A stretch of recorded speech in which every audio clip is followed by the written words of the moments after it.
Hello everyone, and welcome to the Deeply Renegade podcast. My name is Molly, also known as the Deeply Renegade. I'd like to welcome you guys to episode 191.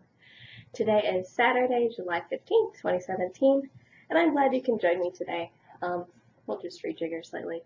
So I'm bare feet, sitting outside. It's a little too hot for coffee, but whatever. I'm in the shade. It's not terrible.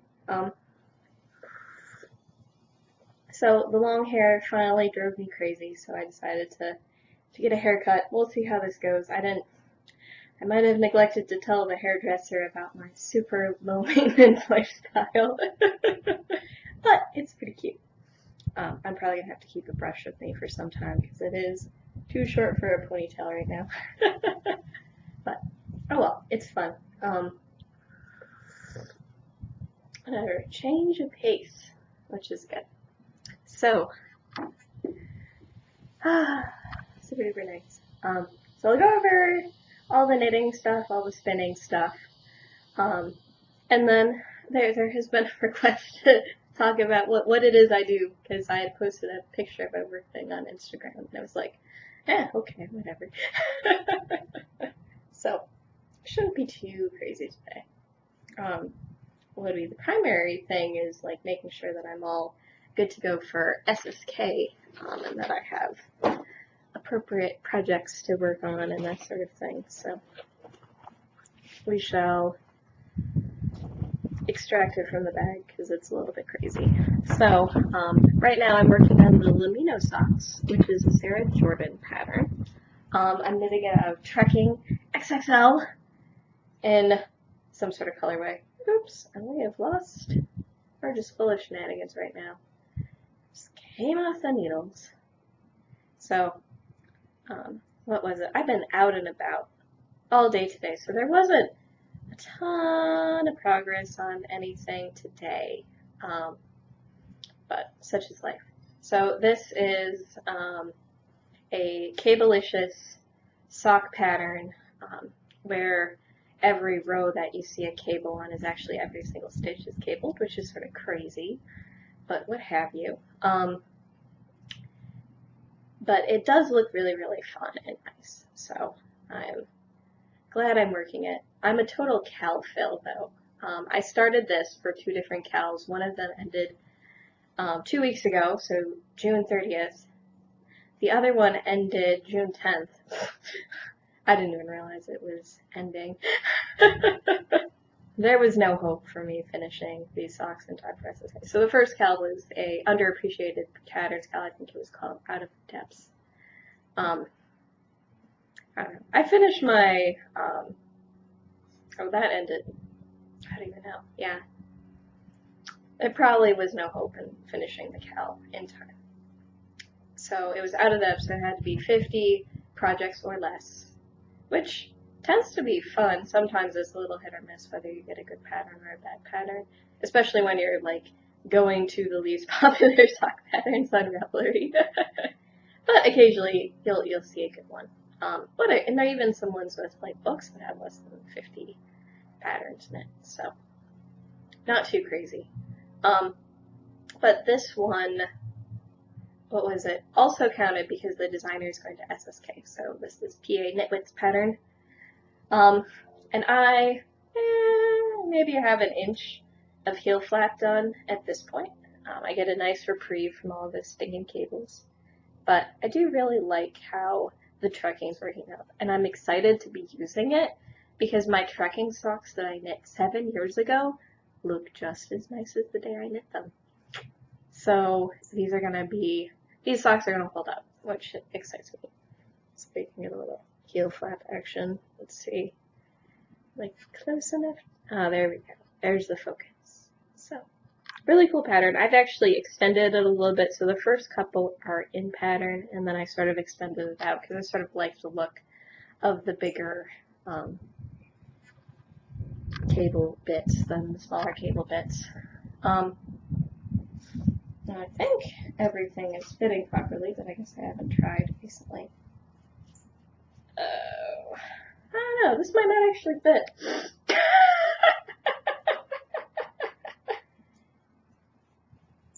Yeah, no, I'm feeling pretty locked right now. Oh my goodness. So here we are, awkwardly with sock on foot, and I am not sure. Yeah, it's not gonna go any further than this. I'm probably gonna have to rip these bad boys out, because they're not gonna go on my foot. Yeah, no, it's not going anywhere. Oh my goodness. So, I guess I'm gonna have to start a new pair of socks. But this pair of socks does hold up very nicely, or this yarn does hold up very nicely to a pattern. So maybe I will try a different pattern then. Oh my goodness, that's what I get for trying things on the podcast. Be like, oh, whatever. Why bother? It's gonna hurt me. Oh, this might be the last you see of these socks, because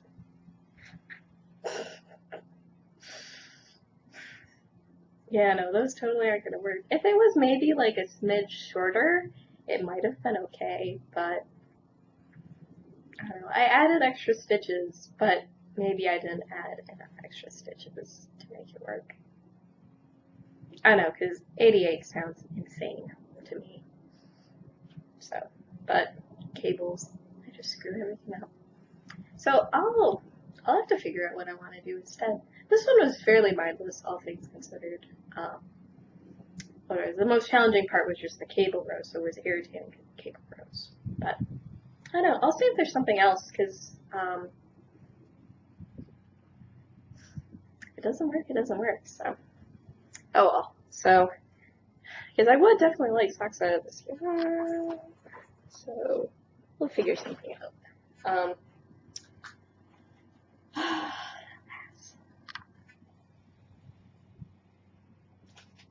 So, socks that are gonna die soon. Poor socks. I have to figure out something else to do instead. I don't know. I got coffee all over this, so whatever. I snuck some coffee into the grocery store, so I was being super sneaky. It wasn't too messy, but apparently it wasn't totally clean either. Rats. Oh well, it's important to try on your socks as you're doing them to make sure that things are going to be okay. And that was probably the best time to try them on, because would be with the 9-inch circ that wasn't going to go over my foot until I got half the stitches off. So I have to frog it.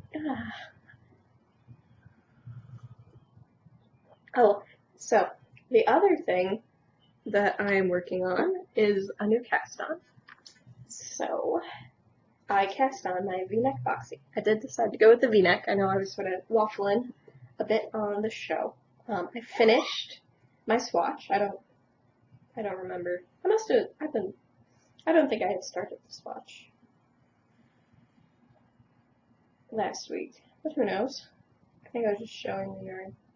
So this is Plymouth Yarns Mellow Grove. This is the Sandcastle colorway, and this is the back.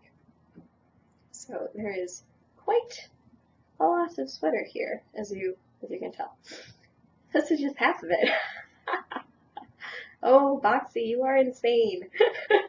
But I'm just gonna go with it. I'm gonna trust, because lots of people really like the pattern.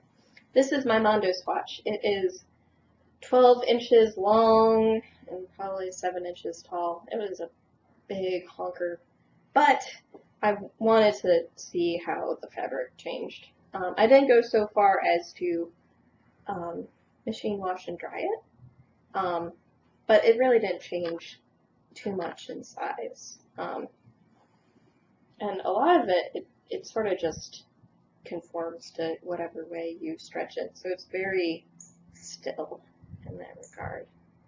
But you can definitely see some of my orange behind it, and this is the blue parrot colorway. So when I was entering my stash into Rab, it hopefully told me what I was looking at. So there's interesting, I don't even know what, these like almost like hairs. I'm not sure.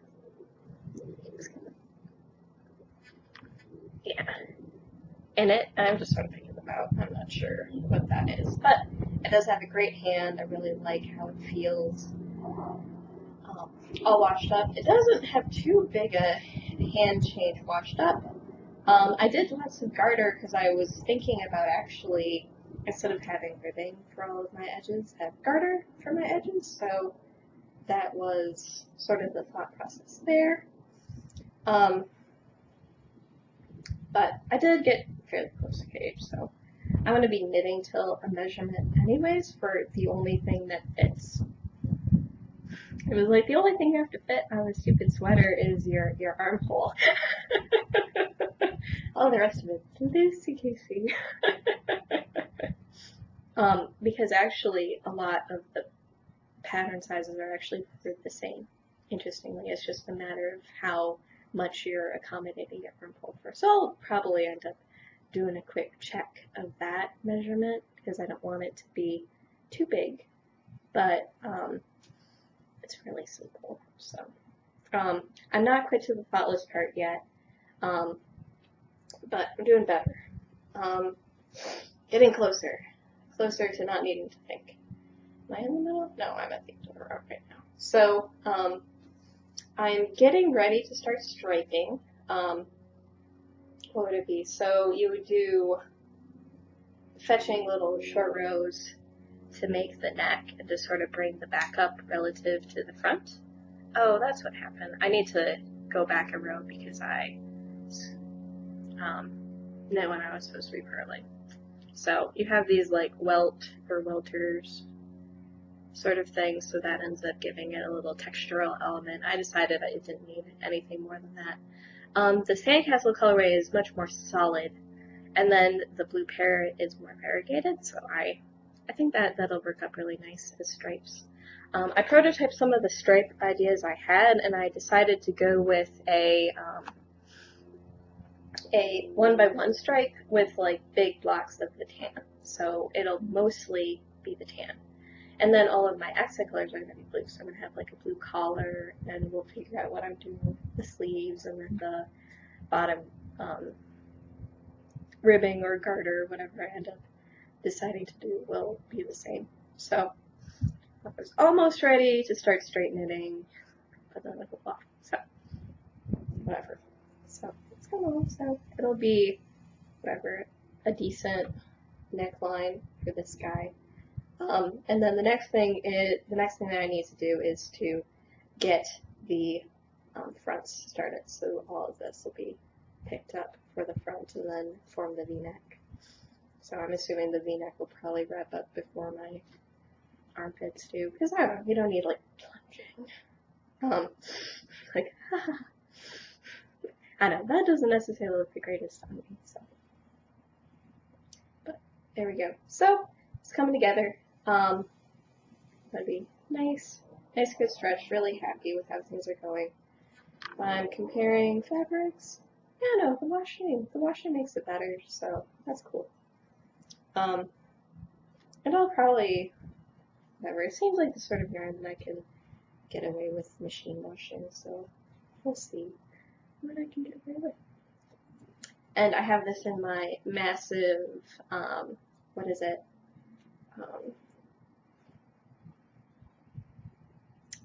Sweater bag of doom. This is from Little Skate. I ended up winning it, what was it, a while ago, and it holds everything I need, so that's like 2,000 yards of sport weight yarn hanging out. So, should be good so far. So I just need to trust what's going on and keep going. But I think it'll be good. It's simple counting. There'll be probably, I believe there's going to be 7 or 5, depending on how much I end up using for the, what is it, before I start breaking into the stripes. So it'll be 7 or 4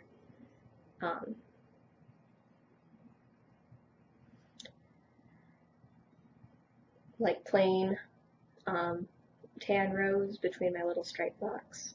So I guess it's a question of whether or not I assume I'm going to be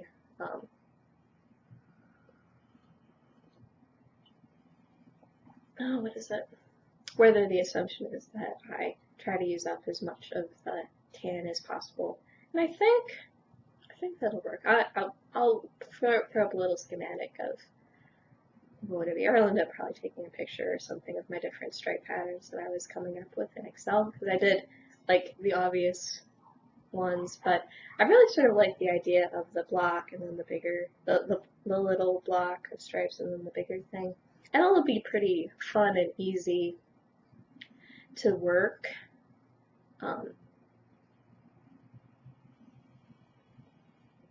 It might involve a little bit of extra purling as I'm working on the sleeve area, but not crazy.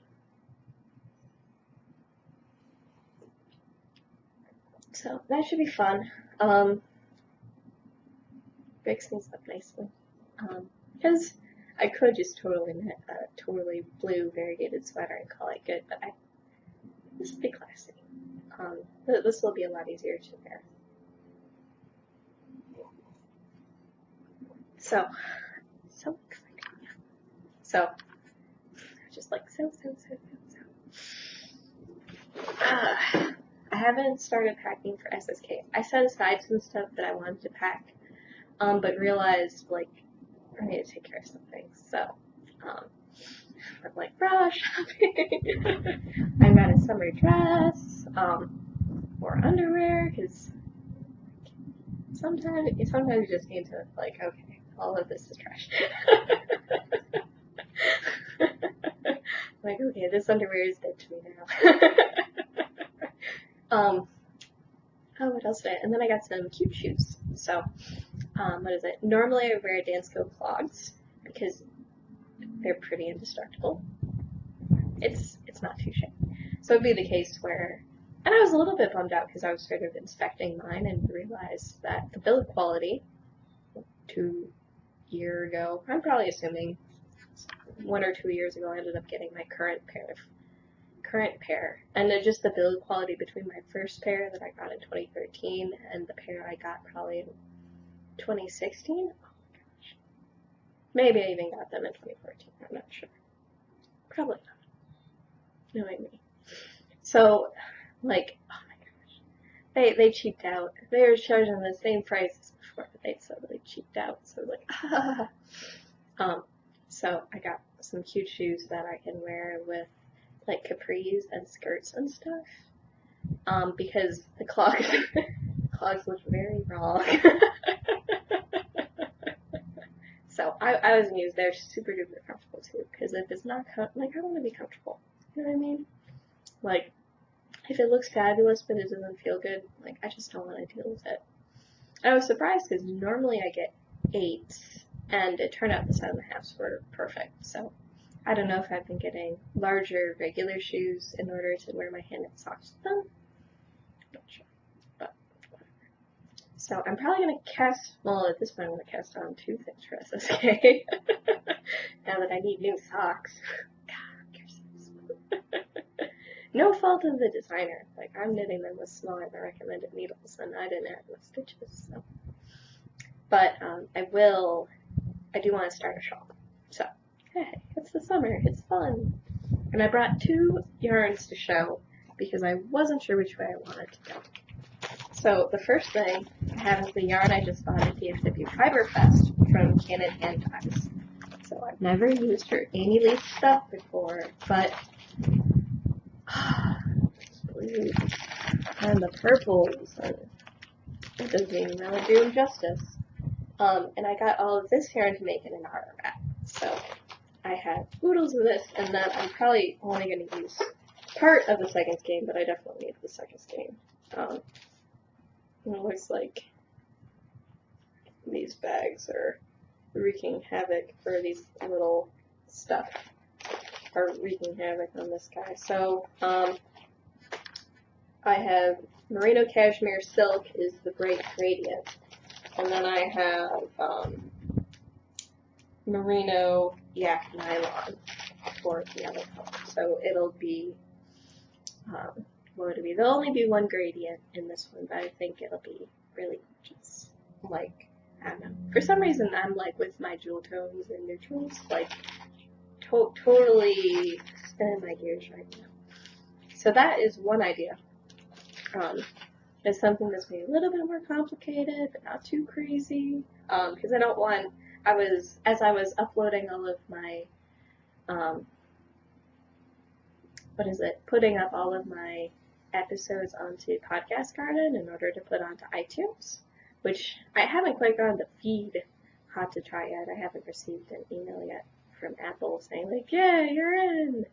But it shouldn't be too crazy. I hope I don't have to do something silly like put in the exact time of the episode and that nonsense. But the other thing I have is actually my Simply Stunning string. So it's this neutral, like this very pale, semi-solid gray. And then I believe that the other blue is Calypso. Yeah, Calypso blue without an E. Oh my god, it's so great. And, oh, the pattern is escaping me now. But, I did get a coupon code for a free pattern when I bought this yarn, so I ended up getting the yarn for this one that's like this sort of like crazy Greek color work thing, which isn't going to be simple knitting, but I think my simple knitting is covered. As you do, sometimes. So, I don't know what I want to do. What is it? This Stunning String Studio, yes, it's Stunning String Studio. It's like I want to keep adding simply to it, but what is it? I don't know if they're going to be I don't think they're at SSK. They're at CK this year. And it's really cute. The husband dyes yarn, and the wife is like writing the designs and stuff like that, and it's gorgeous semi-solid. So apparently that's where my heart is right now. Is nearly solid. Whatever. To be more frank, since it is so hot, we finally had our first 100-degree day. And it doesn't look like it's going to be 100 again for a while, which I'm not complaining. But what would it be? The summertime is so bad for knitting mojo that, what would it be? It's a good thing there's like Stash Dash. Keep you going. So, that's sort of my like shotgun blast. This is probably what's inspiring me right now. Because really that boxy just came out of nowhere. Just so, whatever.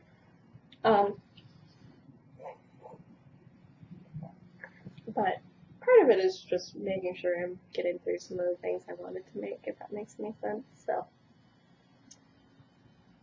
what would it be? I do have some, like, this sock blank right here is from Cheap Dreamery, and it is an SSK purchase that is still hanging out in the bag, so whatever.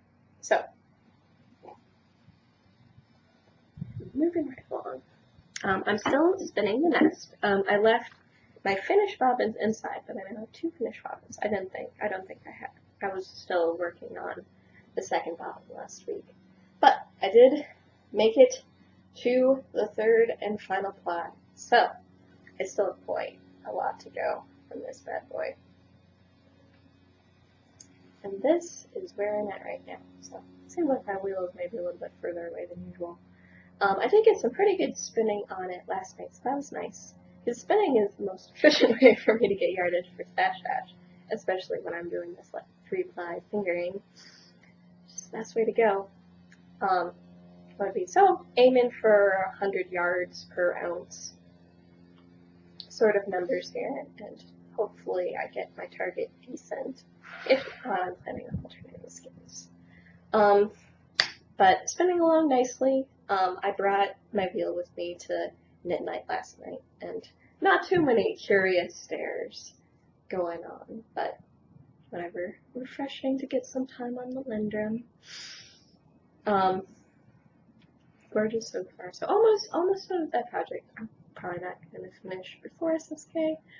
I will endeavor to finish before the end of Stash Dash. Just go from there. I've decided not to start a new spindle project, but I will bring my Jenkins with me in case I do feel inspired to immediately start spending the fiber I get in my goodie bag. I must admit that I was sitting at work Tuesday and I like the cheesy girl face, like I'm going on vacation next week. I'm already gone. I still have to do things.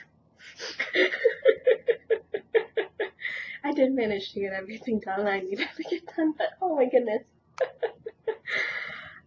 I've been so tremendously excited to not think about what I do. It's not even funny. So, stash position arrived in plenty of time is my Ness. So this is Superwash Merino in the Allegria colorway. And I was like looking at like the preview pictures, like, okay. I'm like, well, yellow and orange, okay, whatever. I'm wearing orange today, so.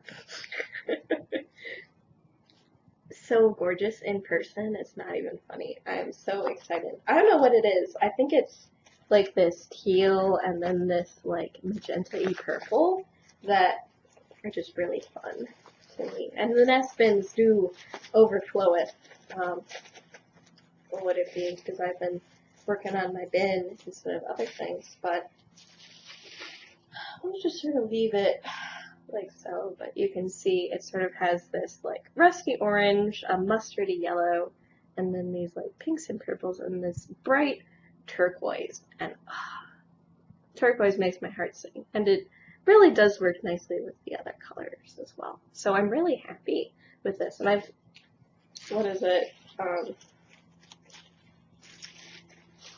One of my favorite little handspun shawls is actually out of Nest Superwash Merino, and it's soft, like kittens. Like, look how ridiculously orange and yellow this is. But it's fun. I don't know. I think that's what makes the summer colors really pop. I really enjoy Jen's summer colors quite a bit. So this one will be fun. I think it needs to get these colors need to be like all clumped and mixed and crazy on top of each other. This needs to happen. So, yeah, Fiber Club.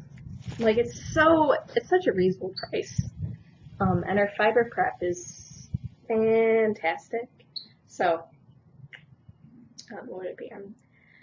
Much easier for me to get it in the club and like figure out creative ways to combine everything together. I don't know what's squeaking over there.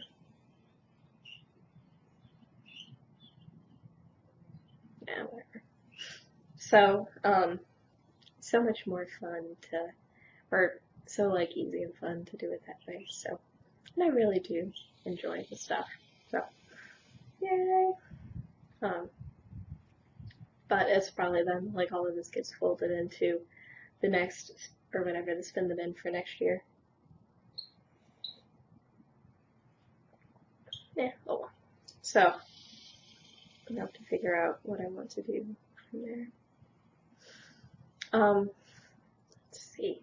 So, I think that is all the knitting and spinning and stash positions. I'm going to be very, very excited about SSK. I'll be flying out Tuesday, spending some time with my family in the Kentucky, because most of them are in Kentucky now. So get to see my sister's house, my mom's house, what would it be, and my adorable niece, the carnivorous Claire Bear. So very excited about that. And then going to SSK, which is just like spin overload. So I'll be doing spinning with that. Another class with Julie Moreno. Yeah, whatever. What would it be? And other such shenanigans. What would it be? Are there missing things in my stash right now that I should be planning on buying? I have no clue. Probably not.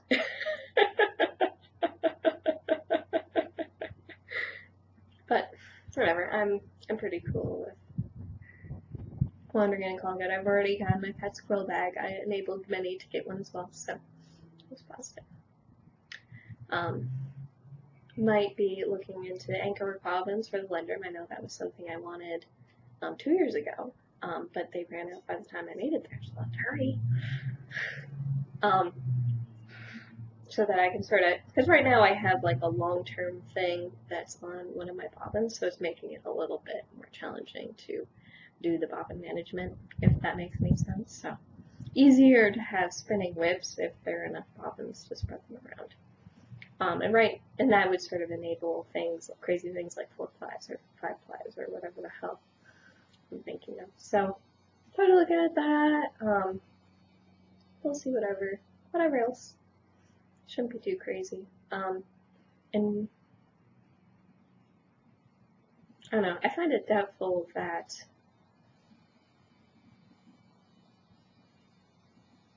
the only thing that would sort of be interesting, and maybe I should just wait and hold my horses, is whether or not I actually want to knit one of the Linen Spices sweaters, because I totally should have got like yarn for the pimentone, but whatever. It should be fine.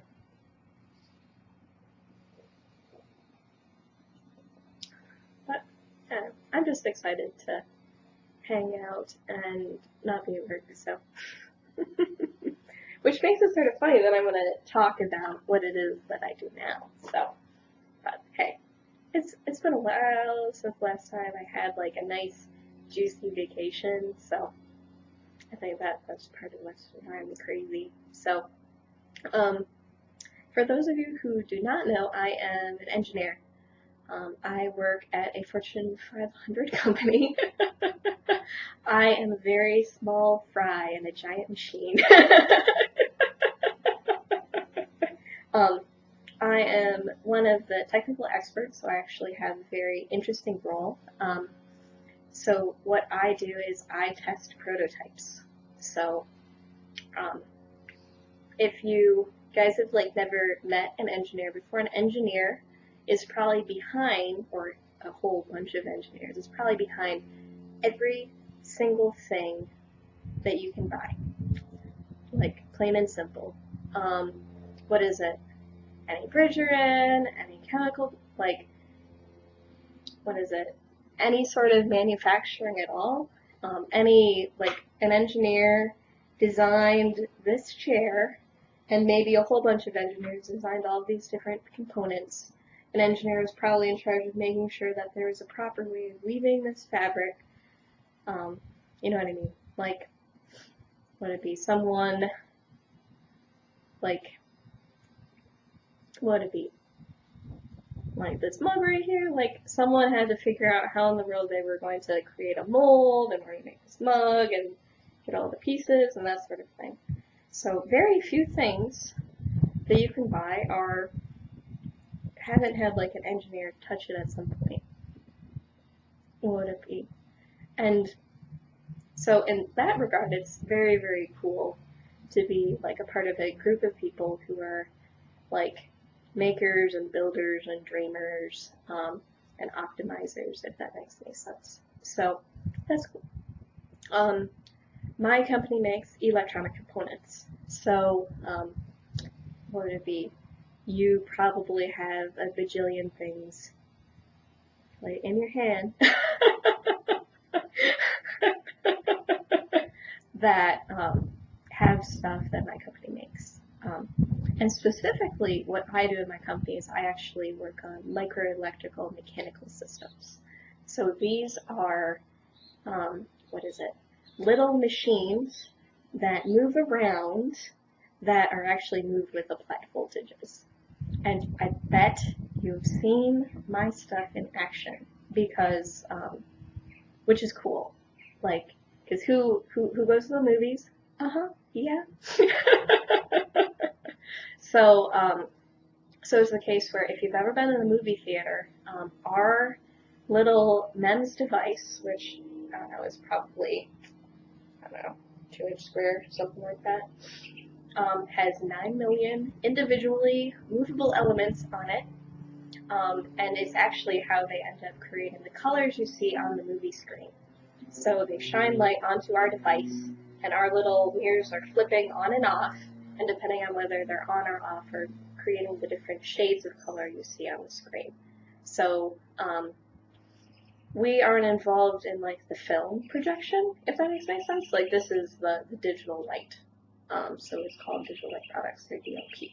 So if you've ever been in the theater, you've seen my product actually work.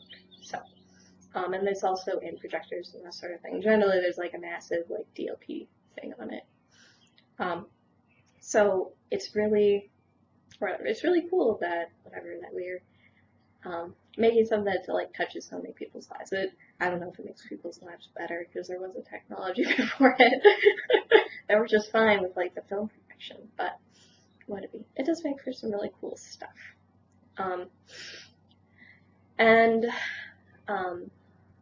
So we generally put out new products, and so what ends up happening is before they release those new products to market, I'm the one who's testing them to figure out they work, because we have to guarantee that our 9 million or 1 million or 500,000 little mirrors are perfect, like no problems whatsoever. And because they're so stinking small, just for a sense of scale, so you have your hair and you're looking at your hair. So that hair is about 400 microns. The stuff I work with, the biggest part of it is 5.4 microns. So I am working with things that are 100 times smaller than your hair, and then are in like a little postage stamp sized area. But like, so I work with, the last product I was working with had 1 million elements, and every one of those 1 million elements was smaller than, or 100 times smaller than a human hair. So ridiculous. And because they're so small, this means that, like how you expect the world to work at the scale that we normally operate in is like totally broken. You know how like bugs can like stand on water? Like that's sort of like how you're like, oh, in the world, like, well, I can't stand on water, but the bug can. So as you grow smaller and smaller and smaller, things like surface tension become more important. Things like like the adhesion of materials together gets more bizarre and more strange as you go. So so what I do more specifically is try to figure out when things aren't working on the prototypes, figuring out what in the world has gone wrong. And the like rules of the road are so much different than your normal physical intuition of how you think stuff should work. But that's pretty cool. So what this involves is a lot of electrical testing. I actually use systems that are able to optically detect and make sure that the mirrors are flipping properly and doing what they're supposed to. I'm also able to use microscopes to measure actually the motion of the mirrors themselves, use other tools that can actually measure the physical position of every single part of the mirror to understand if it's the right shape. Working with the manufacturing team, because they're actually building these structures like layers on a cake. So you start with like a silicon wafer that's 8 inches around, roughly speaking, and then you're patterning all these different blocks, which are the die with our 500,000 to 9 million mirrors on it, and then each level you put on metal, and then put on some other stuff, and put on metal, and so on and so forth until you get however many layers we have in our structure. And then at the very end, you take out all of the in-between, or like every other layer, more or less, and then you have a freestanding metal structure that can tilt back and forth. So, or actually, it's slightly more complicated than back and forth, but if you go to a movie theater, it's the back and forth time more than likely. So that is what I do. And the short answer is, what would it be? Things come up, and so I was helping, because women scientists help each other out, as you do, because the old boys club, they're helping each other out, so we need our own club. So there was a strange thing in the manufacturing of some of the wafers that was resulting in would it be non-uniformity. So we were trying to figure out an electrical way to measure the non-uniformity, because I'm all about the beautiful data. Because what are these short answers? So what I try to do is collect as much data as humanly possible and then plot it many, many different ways in order to figure out how to explain it to people who do not have my experiences. So there are mechanical engineers and electrical engineers and chemical engineers and physicists, and all these different people are working on it. I need to make it make sense to everyone. So that's my value add to the situation, is making it make sense.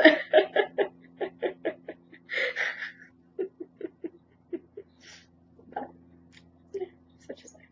So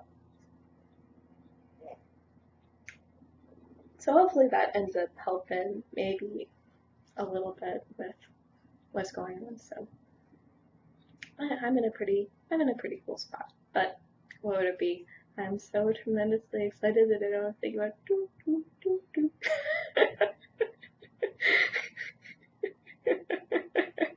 It won't be my problem next week. So yay! And what is it? I'll probably come back from SSK extremely refreshed, because I'm the sort of person where my mind is always rolling, and it's very refreshing to be able to turn off. So knitting is part of how I turn off. So, but such is it. Or spinning. Spinning works much better. When I'm spinning, I'm just thinking about my interpersonal work conflicts, not my technical work conflicts. Technical problems are easy. People are hard. So, hopefully that makes a little bit more sense, or if it just makes no sense. I don't think I used any words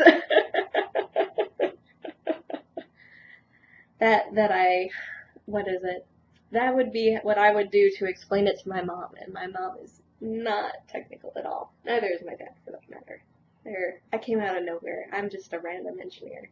Normally, like, there's a family of engineers. Like, my husband, he's like the third in a long line. At least third in a long line of engineers, so he just can't stop. It's full of shenanigans. So I believe I will be able to record next week, because I'm getting back Sunday afternoon. So after I decompress a little bit, it might be an evening episode. Maybe that'll be cooler than now. Who knows? I don't know. It's not too crazy. It's okay. So, so I should be able to record it. I believe that's the 23rd. Oh, jiggle jiggle. Yeah. So I should be able to record on the 23rd. I just know it should be fine.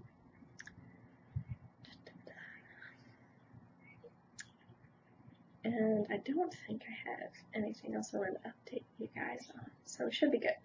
So, with that, I hope you guys have a lovely week, and I look forward to talking to you guys next week. So, take care, guys. Bye-bye.